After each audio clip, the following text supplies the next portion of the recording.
Queridos, a professora resolveu gravar novamente essa aula, porque alguns alunos, né, e algumas mamães também, relataram que o áudio estava ruim. Eu fui fazer no meu computador, realmente o áudio estava bom, mas quando eu enviei para o YouTube, deu alguma desconfiguração e aí o áudio ficou um pouco ruim, tá bom? Então a prof vai fazer de novo a aula de hoje de manhã. Então, a primeira pergunta, o que são misturas? Misturas é quando eu pego duas substâncias diferentes e junto em um único recipiente. Número 2, quem forma todas as substâncias?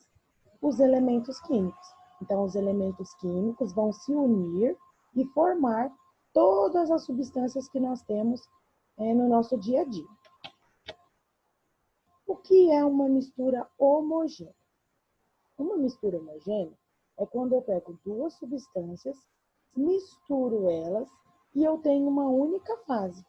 Um exemplo é quando eu pego água e açúcar. Eu dissolvo o açúcar na água e aí eu consigo visualizar uma única fase. Nesse caso, eu tenho uma mistura homogênea. O que é uma mistura heterogênea? É uma mistura, quando eu adiciono duas substâncias, eu vou visualizar duas fases. Ou até, às vezes, pode ter mais fases, certo? Então, um exemplo, quando a professora misturou lá no experimento água e óleo, ou quando eu misturei água e areia, eu tenho uma mistura heterogênea, porque eu estou visualizando duas substâncias diferentes, ok? Porque a água é considerada um solvente universal. A água, ela é um solvente universal porque ela consegue dissolver uma grande variedade de substâncias.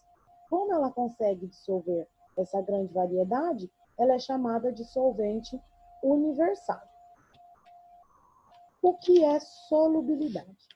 Solubilidade é uma propriedade, certo, que as substâncias têm, de dissolver outra substância. Então, a água, por exemplo, ela é um dos solventes universais porque ela consegue solubilizar várias substâncias. Então, todas as substâncias que conseguem solubilizar outras, ou seja, dissolver, têm essa propriedade de solubilidade. Vocês fizeram ainda atividade para alguns casos, por exemplo, se é solúvel ou não. Se uma substância é solúvel, ela consegue dissolver em água. Por exemplo, eu coloco água e depois coloco açúcar. O açúcar ele vai dissolver, ou seja, eu vou deixar de ver o açúcar. Agora, se eu coloco óleo, o óleo não vai dissolver. Então, o óleo não é solúvel, certo? Por que um navio não afunda? Então, a professora explicou lá na experiência sobre densidade. Então, qual era a ordem, né, a regra para a densidade? Quanto maior a quantidade de massa dispersa em uma pequena quantidade de volume, eu tenho um corpo que vai conseguir flutuar. Então, o navio ele tem uma grande quantidade de massa dispersa ali na água. Por isso que ele consegue flutuar. Se eu pegasse o navio e tirasse todo a quantidade de ar, né, que tem no seu casco, e também reduzisse esse navio, igual a professora fez com o barquinho de alumínio, será que ele iria flutuar? Não. Aí ele ficaria muito pesado, sem a quantidade de ar para auxiliar ele a boiar, e ele iria afundar, ok? Então, o navio não afunda, porque a sua massa está grandemente distribuída sobre o volume. Quais prejuízos um vazamento de petróleo pode causar?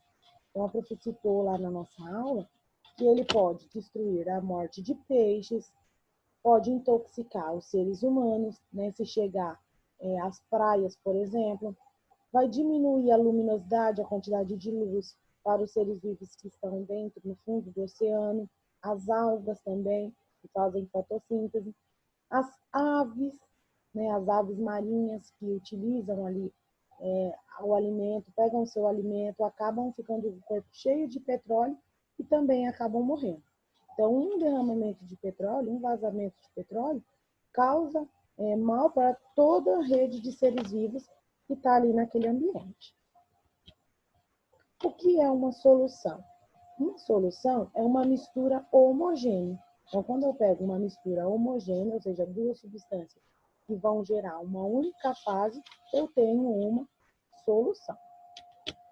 E a última, porque o leite e o sangue são considerados misturas heterogêneas. Porque nesse caso, nós não utilizamos o aspecto visual. Nós precisamos do laboratório e de microscópios para identificar que no sangue existe água e plaquetas, leucócitos, vários fragmentos, e no leite existe micelas de gordura. Eu lembro ainda que vocês citaram, né, perguntaram no grupo, nossa, eu não sabia que no leite tinha essas micelas de gordura. Então, é exatamente devido a essas bolhas de gordura que o leite é considerado uma mistura heterogênea, tá bom? Espero que agora tenha ficado bom, que vocês tenham, né, consigam realizar todas as atividades.